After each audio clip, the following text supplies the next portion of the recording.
I'm available 24/7 to help solve issues. Right. Call me 3 a.m. on a Sunday morning, I don't care. A cross-pollination of Thomas Edison and Tony Stark, Elon Musk. Were you a little naive when you thought I can easily build an electric car and a rocket? I didn't think it would be easy. Like I said, I thought they would probably fail. But you know, like creating a company is almost like having a child. So it's sort of like, how do you say your child should not have food?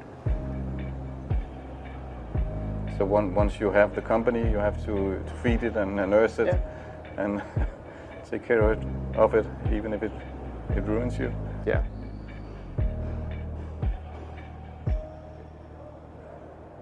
But suppose there were some tough times in 2008, end of 2008. How did you get through that period of crisis? Yeah. Can we just break for a second? Sure, of course. You want to wait a little while? Yeah, I sure hope it was worth it. Sure hope so. Sure hope it was worth it. It's everything. And I was borrowing money from friends to pay the rent. Well, I mean, Tesla really faced a severe threat of death due to the Model 3 production ramp. Essentially, the company was bleeding money like crazy, and just if we didn't solve these problems in a very short period of time, we would die. And it was extremely difficult to solve them. How close to death did you come? Within single-digit weeks. 22 hours a day, or like what? How many I hours? was working, so 7 days a week, sleeping in the factory. I worked in the paint shop, general assembly, body shop. Do you ever worry about yourself imploding? Like it's just too much? Absolutely. No one should put this many hours into work. This is not good. People should not work this hard. They should not do this. It's very painful. Painful in what sense? It hurts my brain and my heart.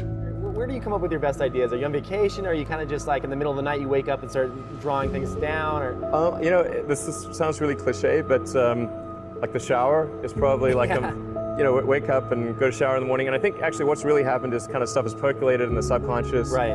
And it's not really occurring in the shower, but you're kind of getting the results of last night's, you know, computation, basically. Right. Whatever area that you get into, given that, you know, even if you're the best, there's always a chance of failure. So I think it's important that you really like whatever you're doing. If you don't like it, life is too short.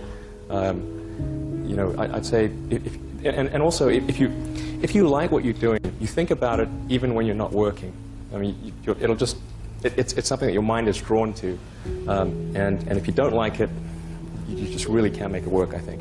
When you had that third failure in a row, did you think, I need to pack this in? Never. Why not? I don't ever give up. I mean, I'd have to be dead or completely incapacitated. Starting a business, I'd say, number one is have a high pain threshold. That's it. There's a friend of mine who's got a good saying, which is that starting a company is like eating glass and staring into the abyss. Okay, that's generally what happens, because when you first start a company, there's lots of optimism and things are great, and then so happiness at first is high. Then you encounter all sorts of issues, and happiness will steadily decline, and then you'll go through a whole world of hurt.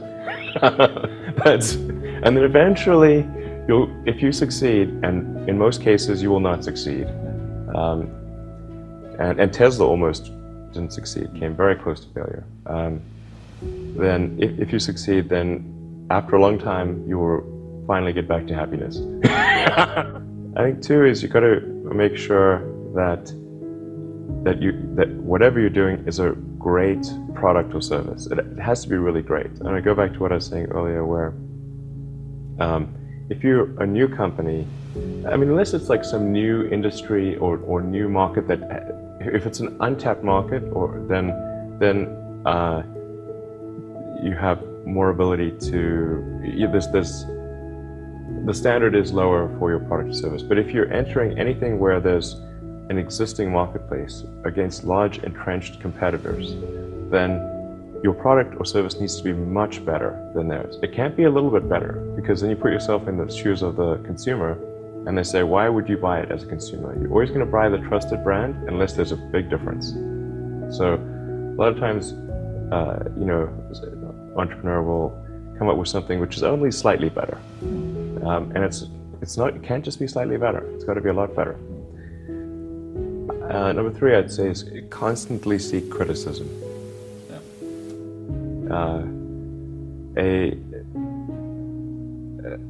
A well thought out critique of whatever you're doing is as valuable as gold. And you should seek that from everyone you can, but particularly your friends. Usually your friends know what's wrong, but they don't want to tell you because they don't want to hurt you. So lift you up, sort of.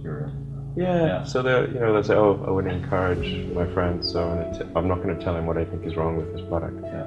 It doesn't mean your friends are right, but very often they are right. And you at least want to listen very carefully to what they say. And to everyone, if you're looking for, basically, you should take the approach that you're wrong. That you, the entrepreneur, are wrong. Your goal is to be less wrong.